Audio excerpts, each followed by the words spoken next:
Nico Williams intéresserait le FC Barcelone. Salut les Blaugrana, j'espère que vous allez bien. On se retrouve pour notre rendez-vous habituel pour faire un rapide tour de presse du côté de la Catalogne. Et bien évidemment, donner mon avis par-dessus tout. En tout cas, quand il y a des choses à dire, parce que parfois, il n'y a pas grand-chose à dire. Donc je me contente juste de vous faire passer l'information, histoire d'être au courant. Comme ça nous fait un rapide tour de presse de ce qui s'est passé dans la journée. Pour ceux qui n'ont pas forcément le temps d'aller tout voir d'eux-mêmes, car ils travaillent ou ils sont occupés ou qui n'ont tout simplement pas que ça à faire. Au moins, ça vous permet de rattraper l'actualité du Barça en une dizaine de minutes chrono. Et c'est parti. Commençons par une information qui concerne Xavi. C'est officiel, Xavi a été nominé pour le prix The Best du meilleur entraîneur décerné par la FIFA. Je pense qu'on sait tous quel coach va gagner ce fameux trophée, qu'il n'y a pas grand chose à dire. Mais ça fait toujours plaisir de voir que Xavi ou même des joueurs du FC Barcelone à d'autres postes figurent dans ce genre d'événement, car ça représente toujours le FC Barcelone. Concernant les gardiens nominés, on y voit Marc-André Ter Stegen, et pour le reste, je n'ai pas eu accès, je ne suis pas tombé dessus. Peut-être que j'ai mal cherché, je sais pas. Il me semble que j'ai vu la liste des milieux de terrain. Il n'y avait aucun joueur qui représentait le FC Barcelone. Je peux me tromper car, comme je l'ai dit, je n'ai pas eu forcément accès à ces informations. Et pour l'attaque, c'est sûr que je n'ai absolument pas vu. Je ne suis pas tombé dessus. Je ne sais pas du tout s'il y a d'autres joueurs du Barça qui représentent le FC Barcelone durant cet événement. Moi, je suis tombé sur les entraîneurs ainsi que les gardiens et aussi les milieux de terrain de mémoire. Mais de mémoire, encore une fois, il n'y avait pas de joueurs du FC Barcelone. On va rentrer dans le vif du sujet avec Vitor Roque. Vous vous en rappelez certainement. Encore hier, Deco a fait beaucoup de déclarations. Et dans l'une de ces déclarations, il avait dit que Vitor Roque devrait arriver en janvier ou la saison prochaine. Il a dit où, les gars? J'avais directement relevé ça en disant pourquoi maintenant il y a un où. Avant, tout le monde disait ça va être en janvier, ça va être en janvier, ça va être en janvier. Et maintenant, on insère un petit où. Ça veut dire qu'il commence à y avoir des doutes. D'après Luis Rojo, Vitor Roque ne rejoindra pas le FC Barcelone en janvier. Voilà pourquoi Deco prenait des pincettes en disant où et en ne prenant pas les devants en disant oui, c'est officiel, il va arriver pile en janvier, car il y a encore un doute qui subsiste du côté du Barça. Apparemment, le club ne dispose pas suffisamment d'espace salarial. Prenant ça avec du recul, il n'y a rien d'officiel, même si ce n'est pas forcément des conneries à 100%, parce que Deco lui-même avait dit mot pour mot en janvier ou la saison prochaine. S'il a dit où, c'est que lui-même il sait qu'il y a encore des doutes, mais prenons quand même ça avec des pincettes. Si les Libéraux payent les 40 millions qu'ils doivent au FC Barcelone lors des prochains jours, semaines, Vitor Roque viendra en janvier, contrairement à ce que les médias catalans ont sorti. En effet, le Barça a déjà généré le fair play financier nécessaire pour le Brésilien. Celui-ci est bloqué en attente de paiement de libéraux ou autres entreprises. Le paiement qu'on devait recevoir entre le 21 et le 28 août, il n'est toujours pas arrivé. Le Barça compte sur ce paiement-là et on en a absolument besoin, car aujourd'hui, la grille des salaires est tombée en Liga et c'est un scandale. J'aurais dû directement en parler durant l'intro. Aujourd'hui, la Liga a eu à faire des déclarations désastreuses. Par la Liga, j'entends Tebas et sa clique de clowns. On va en parler justement, car voici toutes les équipes de Liga avec leur salaire. Bon, en bas, il y a encore quelques équipes que je n'ai pas pu prendre. De toute façon, ça ne nous intéresse pas forcément. On est là pour parler du FC Barcelone. C'est officiel. Voici le plafond salarial des clubs de la Liga. Le Real Madrid sont en tête avec un plafond de 727 millions. C'est énorme. L'Atlético Madrid, eux, plafonne à 296 millions. Et le Barça sont à 270 millions. Ça pourrait être catastrophique pour le FC Barcelone. Mais pas de panique. Apparemment, le Barça attend le versement du fonds libéraux. Les Allemands, tout ça, qui nous doivent des sous, qui veulent pas encore payer. Lorsque ces paiements-là seront effectués, on pourra voir le plafond du Barça être modifié. C'est Tebas lui-même qui l'a confirmé en disant oui, si le paiement arrive, le plafond du Barça sera modifié et augmenté, ce qui nous donnera un peu d'air, parce que là, on aura des soucis à se faire. Vraiment, on aura des soucis à se faire, et encore pire durant le mercato prochain si on a ça comme plafond salarial, mais je m'en fais pas. Je pense que les sociétés finiront par verser l'argent qu'ils doivent au FC Barcelone. Sinon, le Barça ira voir ailleurs pour essayer de trouver d'autres entreprises qui, eux, seraient intéressées de payer, et des entreprises solvables, parce que là, les Allemands, ils n'ont pas l'air très solvables. On va passer à une déclaration de Tebas. Elle m'a fait bien rire celle-là. Regardez-moi ce qu'il a déclaré. Tebas a dit: économiquement, nous sommes la pire ligue d'Europe. Mais j'ai l'impression que quand il parle, c'est pas lui le président en fait. Je sais pas, j'ai l'impression que c'est un entraîneur, c'est un président de club, c'est un supporter, c'est un arbitre, c'est un joueur de la Liga. On dirait pas que c'est lui le président. Mais c'est toi-même le président.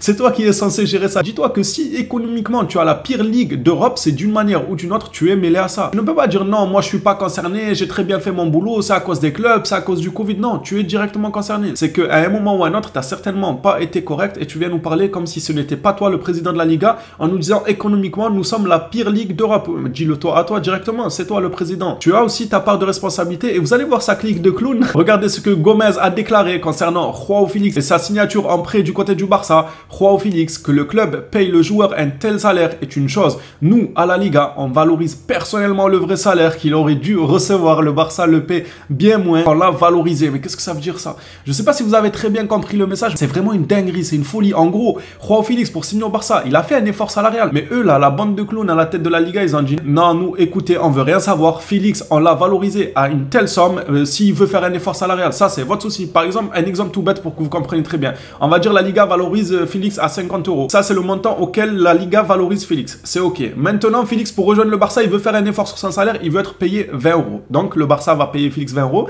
La Liga leur dit, nous on en a rien à faire.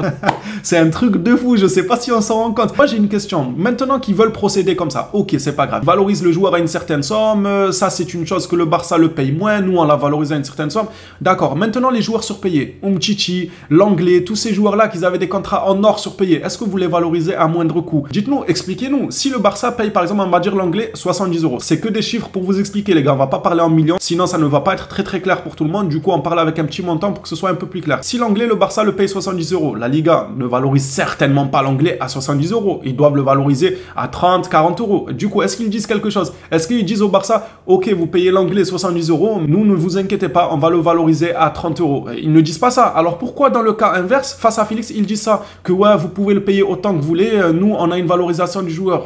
Peut-être que je me trompe et que je fais erreur, j'espère grandement me tromper et que quelqu'un vienne me dire non, en fait, c'est pas comme ça que c'est calculé, c'est pas comme ça que ça a été dit, ça a été détourné, c'est sorti de son contexte et j'aimerais énormément qu'on me dise ça. Mais moi, à ma petite échelle, c'est ce que j'ai compris. Encore une fois, je peux me tromper, je n'ai pas la vérité absolue. Pour moi, ce qui est écrit noir sur blanc, c'est exactement ça. Quand il dit que le club paie le joueur un tel salaire est une chose, c'est une chose que le Barça le paye comme ça. Nous, la Liga, on le valorise personnellement, le vrai salaire qu'il aurait dû recevoir. N'importe quoi. Le Barça le paie bien moins qu'on le valorise, mais on s'en fout. On s'en fout de combien vous l'avez valorisé, vous. C'est vous, vous faites les salaires. Si le joueur a envie de faire un effort financier, qu'est-ce qu'on en a à faire? Très franchement, qu'est-ce qu'on en a à faire que vous le valorisez à plus? Bref, on va pas s'attarder sur ce dossier-là, mais plus les jours passent, plus la Liga continue dans sa fameuse chute libre. Ils veulent pas apprendre de leurs erreurs. Passons une déclaration sur Lewandowski, histoire de détendre un peu l'atmosphère, même si ça détend pas énormément l'atmosphère, car Lewandowski estime qu'il a eu une baisse de niveau, quoi. D'un côté, je me dis, au moins il est réaliste. Au moins il est pas là à se leurrer en disant, ouais, je suis toujours au top, ouais, je suis toujours monstrueux, ouais, j'ai toujours mon niveau du Bayern. Le gars, il est un peu réaliste, il est un peu terre à terre, mais attention à ne pas l'enterrer. Lewandowski avait déclaré dans un autre communiqué que je n'ai pas pris qu'au Bayern Munich, c'était une machine et au FC Barcelone, c'est devenu un homme. En fait, on peut expliquer ça dans beaucoup de manières. C'est soit qu'il reconnaît qu'il a une baisse de régime, soit bah, c'est devenu un homme dans le sens où au Barça, il vit plus. Ça, je vous l'ai dit, j'étais l'un des premiers en débrief à dire ça. Au Barça, là, il a découvert la vie, il a rattrapé sa jeunesse, les sorties avec Fati, tout ça, il a réellement rattrapé sa jeunesse. Alors qu'au Bayern, oui, c'était une machine. Il était programmé que pour penser football, score. Mais nous aussi, on veut ça quand même, Lewandowski. Abuse pas. C'est bien beau de découvrir la vie du côté de la Catalogne, mais on veut quand même des buts. Son communiqué, on peut l'interpréter de plusieurs manières. Et je vous ai pris celui-là aussi. Lewandowski nous dit, ne vous méprenez pas. Il me reste encore 2, peut-être 3 saisons. Alors pour ça, Lewandowski, il faut mettre la vitesse grand V et nous montrer le grand Lewandowski. Je veux toujours réussir et des buts, mais je ne suis plus aussi tenace qu'avant. Il est tout simplement réaliste. Le communiqué peut faire plaisir à certains, peut-être un peu moins à d'autres, mais on ne peut pas lui en vouloir d'avoir lui-même remarqué que ce n'est pas le grande Lewandowski qu'on a connu non plus. Bien évidemment qu'on lui souhaite bonne chance, on a besoin d'un grand Lewandowski. Allez Lewandowski, tu vas puiser dans tes batteries parce qu'on en aura besoin cette saison en Ligue des Champions ou même en Liga. Puise dans les dernières ressources que tu as, on en aura grandement besoin. On va passer à une information sur Nico Williams. Le FC Barcelone s'intéresse aux jeunes joueurs de Bilbao. Selon Martinez, le FC Barcelone veut recruter Nico Williams. Le club a pris contact avec son agent. Le joueur serait libre de tout contrat dès juin 2024. Ça serait pour moi une énorme recrue. Je parle pas forcément que qualité du joueur, même si moi je trouve qu'il a énormément de qualité. Ce joueur-là, je trouve qu'il a du potentiel, ça c'est une chose. Mais du côté où gratuit, c'est un braquage. Tu prends Nico Williams, gratuit, c'est un braquage. Jeune qu'il est, avec le potentiel qu'il a, c'est un braquage. Seulement, je vais vous dire mon avis, en brisant un peu la fête, ça m'étonnerait qu'il parte gratuit. Ça m'étonnerait qu'il ne laisse pas d'argent à son club formateur. Je pense qu'il va prolonger d'1 à 2 saisons et être vendu. Encore une fois, je peux me tromper, je n'ai pas la vérité absolue. Ça me paraît gros que le joueur parte sans laisser d'argent à son club formateur. Maintenant, ça peut arriver et nous, on sera contents. Les Blaugrana, on sera contents de récupérer Nico Williams. Dites-moi d'ailleurs, vous, dans les commentaires, est-ce que Nico Williams, vous recrutez ou pas du tout? Moi, bien évidemment que je recrute. Il peut énormément apporter. Un joueur comme ça, en sortie de banc, peut faire du bien, voire même évoluer, car le talent, il a. Et si jamais il évolue, il peut faire du bien au FC Barcelone. J'attends vos retours dans les commentaires concernant cette information sur Nico Williams. Et on va finir cette vidéo actualité par la composition probable pour le prochain match du Barça. Et ce qui m'a sauté directement aux yeux, moi, c'est Lamine Yamal. Alors, c'est une composition probable, ce n'est pas officiel, je le répète. Il se peut que le jour du match, ce n'est pas du tout ça la composition, c'est ce qu'on appelle une composition probable. Donc peut-être. Lamine Yamal, ça m'a sauté aux yeux parce que j'ai l'impression ça y est, Xavi, il a fait son choix. Pauvre Rafinha, Xavi, il a fait son choix. Il a vu que Lamine Yamal, il était tellement juste dans ses choix. Il enchaîne tellement les bons matchs, même là, avec l'Espagne durant la trêve. Il s'est régalé le petit. Il a régalé tout le monde. Il est pétri de talent. Xavi, il a l'air d'avoir fait son choix. Moi, j'ai un petit doute encore. La composition nous vient de Relevo. C'est Relevo qui a publié ça. On va voir. Si c'est encore Lamine Yamal, le message de Xavi va être clair envers Rafinha. Si tu veux regagner ta place, il va falloir faire 2 fois plus. Au poste de 9, toujours Lewandowski. Sur le côté gauche, Ferran Torres. Ça serait pas mal qu'il ait des minutes de temps de jeu au vu de ses performances aussi. Frenkie de Jong, Oriol Romeu et Gavi. Ce qui me saute surtout aux yeux, mis à part que Xavi a fait le choix de Lamine Yamal sur le côté droit, c'est qu'il y a un retour du 4-3-3 dans cette composition. Espérant qu'il nous régale et assuré. En défense, on a Baldé sur le côté gauche, Christensen au côté de Koundé, car je rappelle, Araujo est encore blessé. Pour le milieu de terrain, Pedri est encore blessé et Fermin Lopez a écopé d'un carton rouge. Et sur le côté droit, il est là, El Grande, Cancelo, l'homme qui a eu besoin que de quelques minutes pour faire une passe décisive millimétrique sur Robert Lewandowski. Magnifique la passe de l'extérieur, malheureusement, il était hors jeu. Mais en 1-2 passes, il nous a montré ce qu'il savait faire. J'ai hâte de le revoir sous les couleurs du FC Barcelone. Au gardien, pour ne pas changer, ça restera Ter Stegen. Les Blaugrana, cette vidéo actualité est terminée. J'attends vos retours dans les commentaires. Merci à tous ceux qui soutiennent la chaîne. Comme d'habitude, hâte de lire vos commentaires. On s'attrape à la prochaine vidéo sur le FC Barcelone. D'ici là, prenez soin de vous les phénomènes.